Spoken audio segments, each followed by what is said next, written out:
My wife's mentally ill sister tried to break us up by claiming my wife was cheating. Turns out, she was telling the truth. But me and my wife still got a restraining order against her and rebuilt our relationship. I was at a family BBQ when my son suddenly wanted to know about my man juice. It started off as any old day. We were having dinner with my in-laws, chopping it up and cooking steak. It was essentially the white picket fence dream I'd always wanted. Me and my son were alone toasting marshmallows in the living room, talking about, well, whatever it is 7-year-olds talk about. And out of nowhere, he asked me what a donor is. I was taken aback and asked if he had learned that word in school. He shook his head and told me Aunt Ashley had said it to my wife, her sister, and when he asked what it meant, she told him he'd learn when he's older. An answer that never satiated my son Mikey. Well, I had a pretty strict no-lying policy, so I told him the truth. Watered down, of course. "Oh!" he shouted, while violently nodding his head. I smiled at his childish curiosity, but that's when he told me something that would ruin my marriage and change my life forever. "Daddy, are you mad at me? Mommy told me I'm not allowed to ask you questions anymore." He said it in such a shy, timid voice it broke my heart. But just before I could ask why he thinks that, his mom came in and kissed me. It melted me in the way it always does, and in the moment, I completely forgot what we were talking about. My son ran outside, and my beautiful wife told me how grateful she was to be with me. She reminded me that this is the life we always said we wanted, ever since we started dating in college. I smiled, and we reminisced about our first date together, how hard I tried to impress her, how I pretended to like every song she played, and how she added them to a playlist that she played 24/7 until I finally confessed 3 years later. We kissed, and it still felt as electric to me as the first day we met. We went outside and played with our son before going home and heading to bed, but while I lay there, with my arms around her, I couldn't shake this nagging feeling in my chest, because whenever I was around, my wife always encouraged my son to ask questions. We had decided a long time ago not to cut our son's childhood short like ours was. None of the puzzle pieces were clicking. I knew my only option was to confront my son directly. So the next day, while my wife was at her Pilates class, that's exactly what I did. After a lot of ums and I don't knows, Mikey finally spit it out. Well, kinda. He told me that Ashley and my wife were joking about how good of a donor Robert was. My heart dropped to the pit of my stomach. I plastered on a huge fake smile and told him that was just something adults say around their friends, and when he's older, he can say it too. I could feel the beads of sweat rolling down my forehead, but he just shrugged his shoulders and went back to playing with his cars. You see, Rob was my wife's first boyfriend in high school. He was the only guy before me, and he lived in Australia while we lived in Cali. I panicked and immediately ordered a paternity test. The days waiting for the lab results were hell. Things just weren't adding up. By that point, Rob had been out of the picture for over a decade. Like, there's just no way, right? And second, our son looked just like me. He literally had my exact eye color, hazel green, and nose bridge, or so I thought, because after 2 weeks, the results arrived. He wasn't mine, but when my wife gave me her explanation, I wasn't even mad. In fact, I was even happier, getting to keep our family together and raise Mikey. When Sarah got home that night, I was sitting at the kitchen table with the test results printed out. She took one look at my face and knew something was seriously wrong. "We need to talk," I said. Her eyes went to the papers, then back to me. "What's that?" "Mikey isn't mine." My voice sounded strange even to myself. "Is he Robert's?" The color drained from her face. She sat down hard in the chair across from me. For a long moment, she didn't say anything. Then she nodded. "I need you to explain," I said. "And don't lie to me." She took a deep breath. "It's not what you think. Robert wasn't back in the picture when I got pregnant. I never cheated on you." I just stared at her, waiting. "Remember when we first started trying for a baby, and nothing was happening?" She reached for my hand, but I pulled away. "We went to that fertility doctor, Dr. Quinn." I nodded stiffly. "We tried for almost 2 years before Mikey came along. They ran all those tests on both of us," she continued. "And they found issues with your sperm count. Remember? They said our chances were very low." I did remember. I'd been devastated. "What you don't know is that I went back alone." I asked about other options. Dr. Quinn mentioned sperm donors. My head was spinning. "You used a donor without telling me?" She was crying now. "I was desperate for a baby. For our baby. I knew how much you wanted to be a father. And I thought if I used someone who looked like you, so you picked your ex-boyfriend?" My voice rose despite myself. "No. God, no. It was completely anonymous. I never knew who the donor was." I pointed to the papers. "Then explain what Mikey overheard. About Robert being a good donor." Sarah wiped her eyes. "That was about Robert Miller, Ashley's co-worker. He donated bone marrow to his niece. We were talking about how brave he was." The explanation hit me like a truck. It made perfect sense. Ashley worked at a pediatric hospital. They'd been having a normal conversation, and my paranoid brain had jumped to the worst conclusion. "But Mikey said Ashley told him not to ask me questions," I said, still needing to understand. Sarah looked confused. "I would never tell him that. Never. That doesn't make any sense. You know how important open communication is to both of us." We talked for hours that night. We cried. We fought. But in the end, I realized something important. Mikey was my son. Biology be damned. I'd raised him. I loved him. Nothing could change that. Sarah and I still had a lot to work through. The lie had damaged our trust. But when I looked at our family, the one we'd built together, I knew it was worth fighting for. The decision to forgive Sarah was the hardest I'd ever made. But seeing Mikey's face light up when I came home from work that evening, yelling "Daddy," and launching himself into my arms, how could I walk away from that? I told Sarah we'd work through this together, but we needed complete honesty moving forward. For a few weeks, things seemed okay. We went to a marriage counselor, Dr. Jennifer, who specialized in family secrets and rebuilding trust. She had a warm office with comfortable chairs and gentle lighting that somehow made difficult conversations feel less threatening. Sarah patiently answered all my questions about the donor process. I learned she'd chosen someone with my physical characteristics, height, eye color, even my damn blood type. She'd thought of everything except telling me the truth. I just wanted us to have our family, she kept saying, tears streaming down her face. I was afraid you'd leave if I told you we needed a donor. Honestly, that hurt worse than the lie itself. Did she really think I was that shallow? But Dr. Jennifer helped me understand Sarah's fear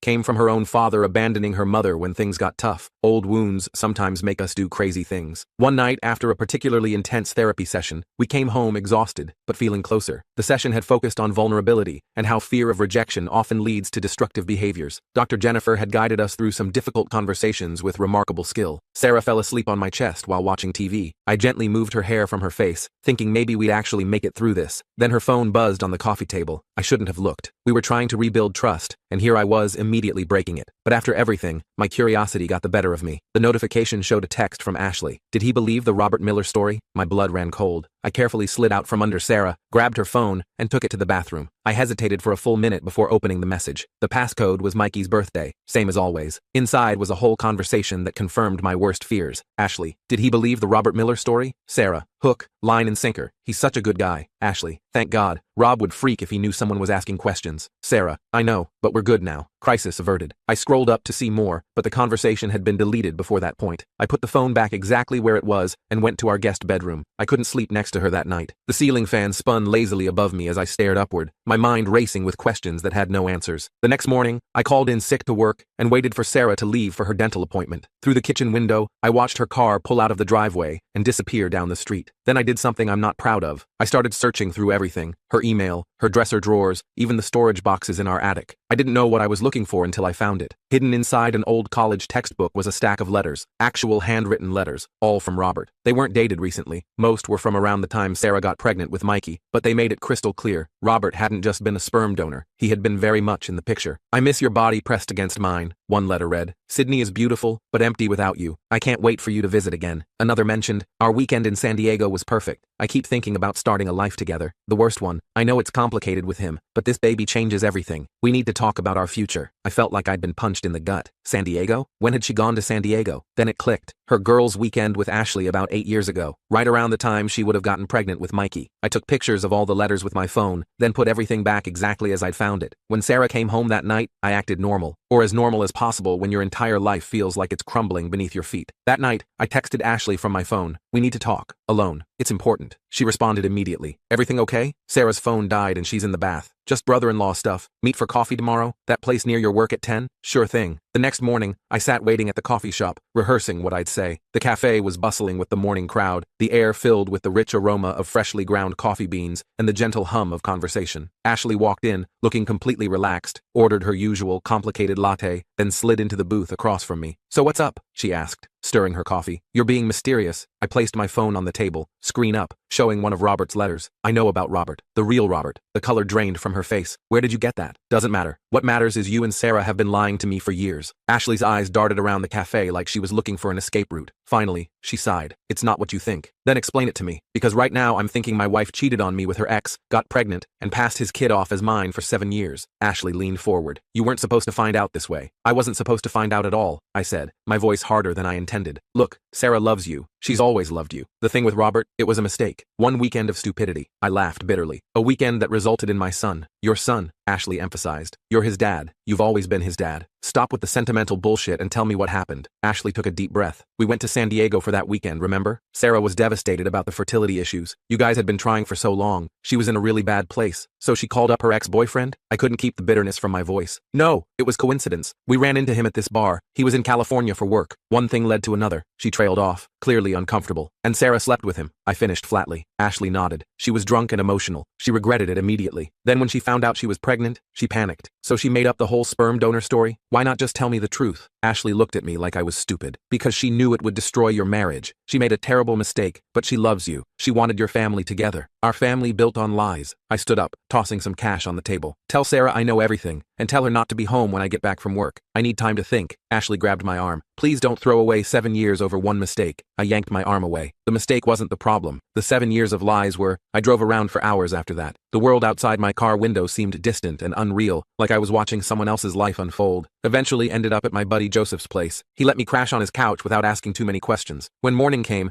I had 37 missed calls and texts from Sarah. I finally texted back, I know about San Diego. I know Robert is Mikey's biological father. I need space. Her response was immediate. Please come home. Let me explain. Don't throw away our family. That word, family, hit me hard. Because despite everything, we were still a family. And there was Mikey to consider. I couldn't just disappear from his life because of Sarah's betrayal. I went home that evening to find Sarah sitting on our porch steps. Her eyes were red and puffy from crying. She stood when my car pulled in, but didn't approach. Where's Mikey? I asked, keeping my distance. With my parents. I thought we needed to talk privately. I nodded and followed her inside. Our house felt strange, like I was visiting someone else's life. Family photos mocked me from every wall. Was anything real? We sat on opposite ends of the couch. Sarah pulled out a folder and placed it on the coffee table between us. Before you say anything, I need you to see these, she said. Inside were medical documents from 8 years ago, fertility test results, doctor notes, and a signed agreement from a sperm bank. I didn't lie about using a donor, she said quietly. I did go to the clinic. I did choose someone with your characteristics. I did get inseminated there. I stared at the papers, confused. But Robert, happened 2 weeks before the procedure. Her voice cracked. It was one terrible night, not a weekend. Ashley lied to protect me. I was at rock bottom about our fertility issues. I ran into Robert by chance at a bar when I was alone in San Diego. I got drunk. I made the worst mistake of my life. I struggled to process this new information. Then why all the letters? Why was he talking about the baby? Sarah looked confused. What letters? I showed her the pictures on my phone. Her eyes widened, then narrowed. These aren't real, she said firmly. I haven't received letters from Robert, ever, and he definitely never knew about the pregnancy. They were in your college textbook in the attic. She shook her head. I donated all my college books years ago. This doesn't make sense. Now I was thoroughly confused. If the letters are fake, who put them there? And why? Sarah's face suddenly changed as realization dawned. Ashley, check the postmarks. I zoomed in on the photos. There were no postmarks on the envelopes. No stamps either. Why would Ashley do this? I asked. Sarah looked sick. I think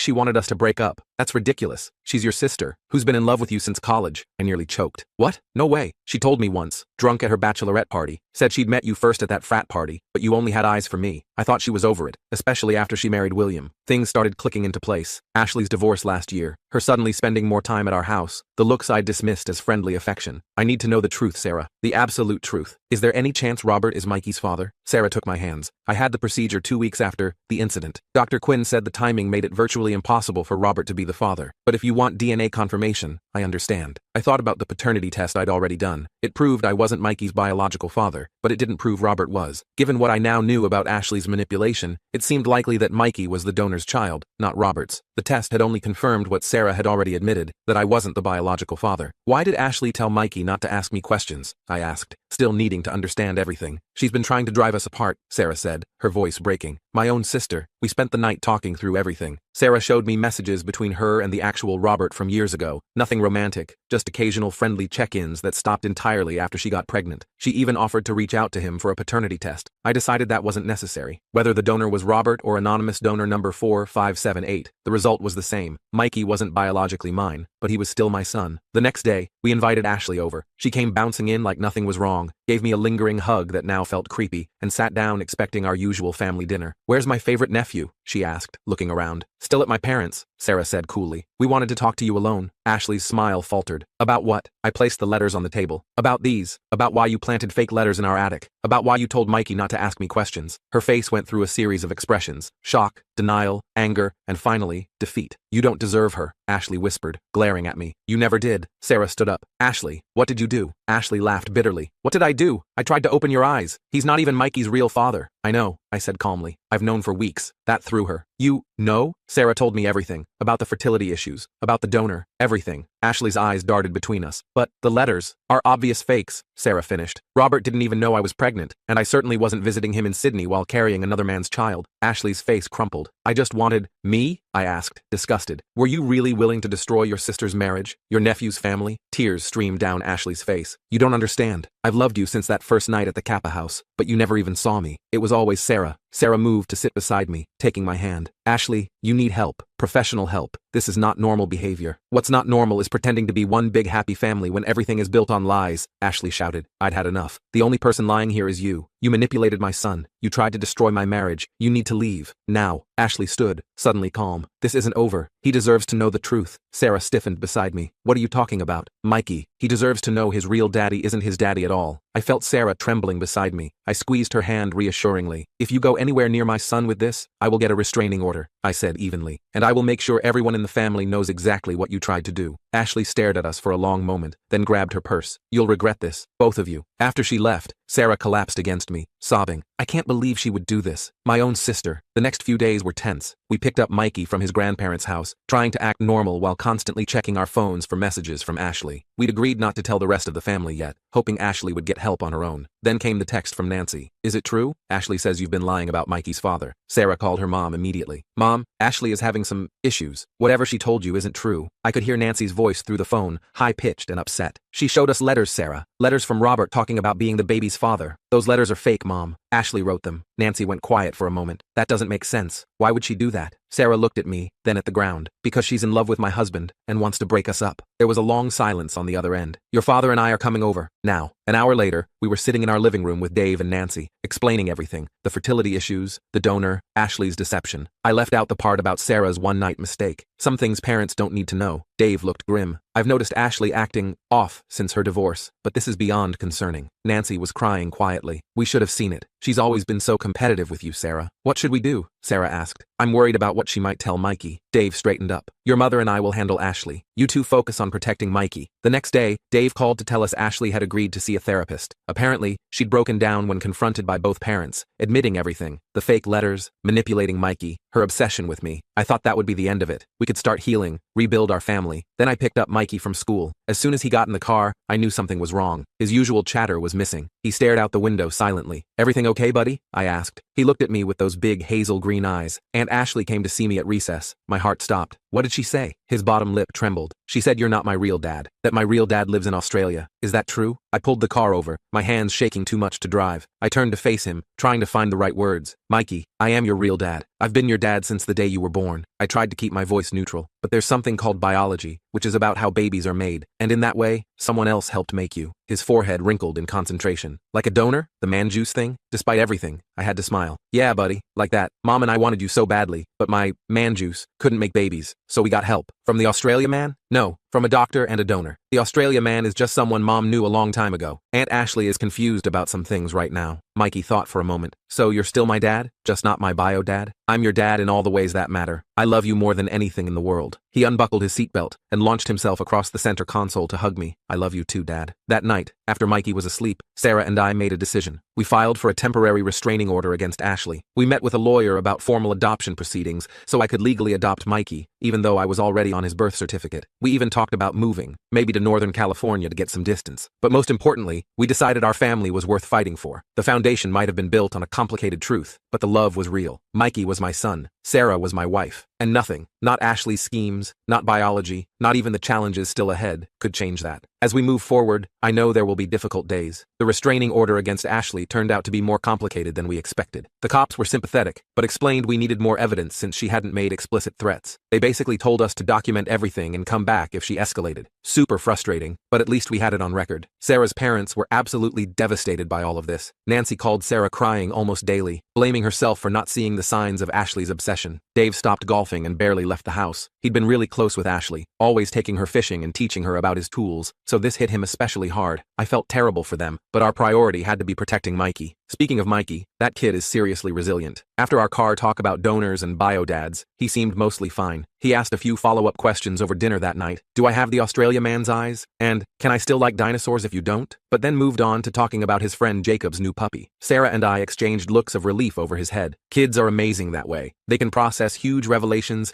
and then immediately switch to what really matters, like puppies. We decided to get Mikey into therapy too, just to make sure he had a safe space to process everything. Dr. Jennifer recommended her colleague Dr. Richard, who specialized in children. Mikey actually loved going because Dr. Richard had this massive collection of Legos in his office. I wish I could say things immediately got better after that, but that's not how real life works. About a week after we filed the restraining order, I got a weird email from a profile I didn't recognize. The subject line was just, Mikey's real father, and my heart sank. I almost deleted it without opening, thinking it was Ashley using a fake account, but curiosity got the better of me. It was from Robert. I don't know if this is appropriate, but Ashley contacted me last week with some very disturbing claims. I wanted to reach out directly, rather than assume anything she said was true. If you're willing to talk, I'd appreciate clearing this up. I showed Sarah immediately. She went pale and sat down hard on the couch. She actually contacted him? This is insane. Should I respond? I asked. Sarah nodded. We need to know what she told him. So I wrote back, keeping it brief. I told him Ashley was having some mental health issues and had been making false claims about our family. I mentioned we had a restraining order pending against her, stretching the truth a bit, and asked what exactly she'd said. His response came the next morning. Apparently, Ashley had messaged him on Facebook,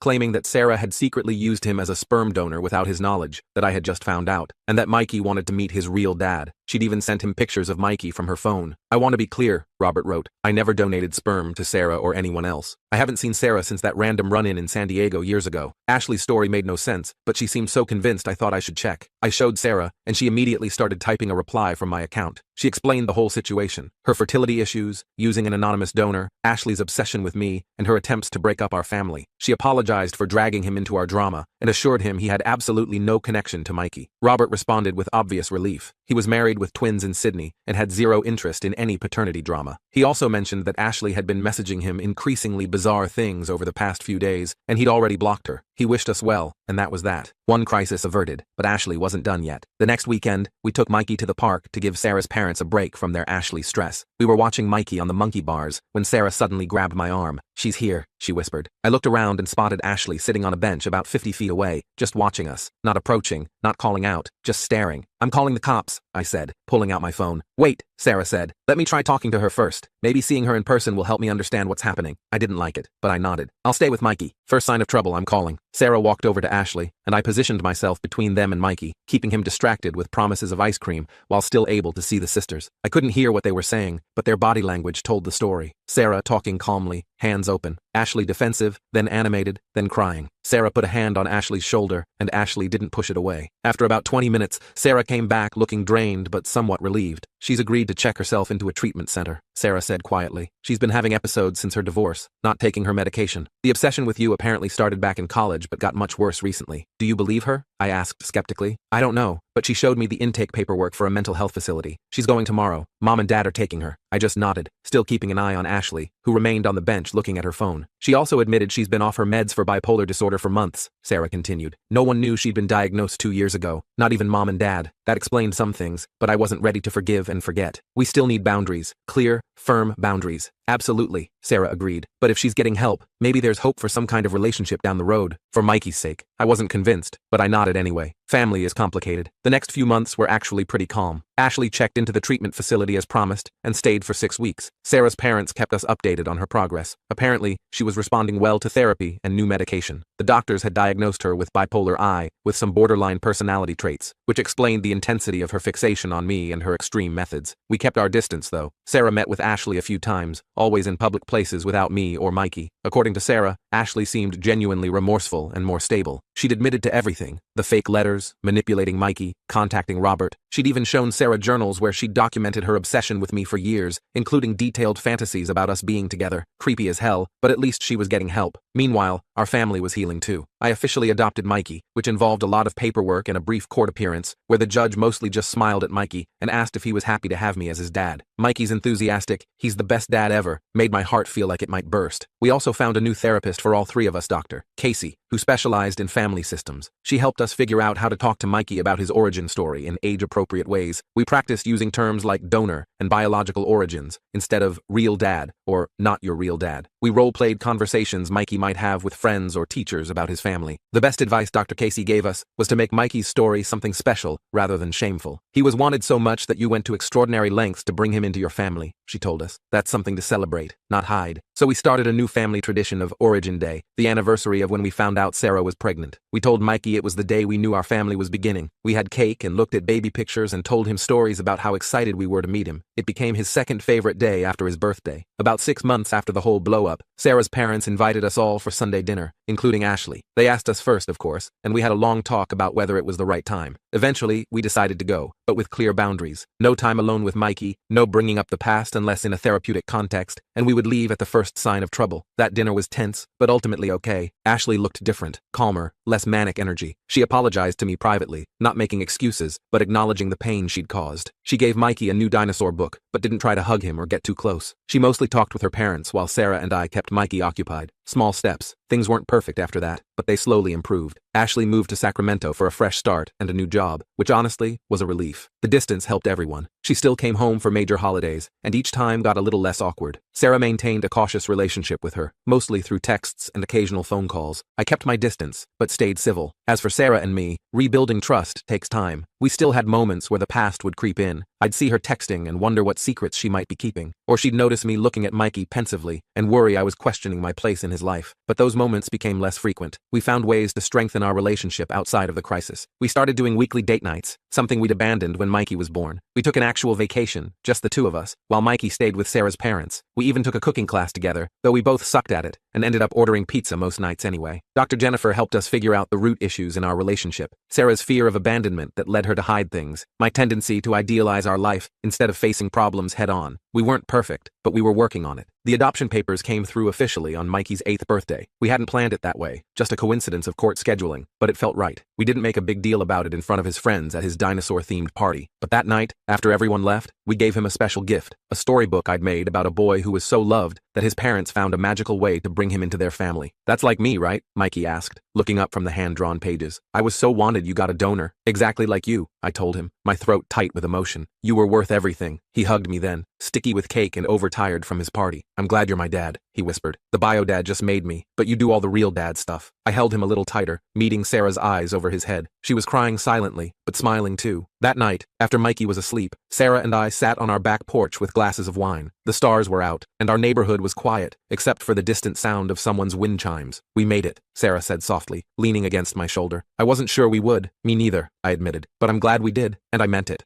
Our family wasn't what I had pictured when we were dating in college. It was messier, more complicated, built on some hard truths and painful growth, but it was real, and it was ours. And at the end of the day, that's what family is. Not the perfect story you imagine, but the imperfect one you fight for.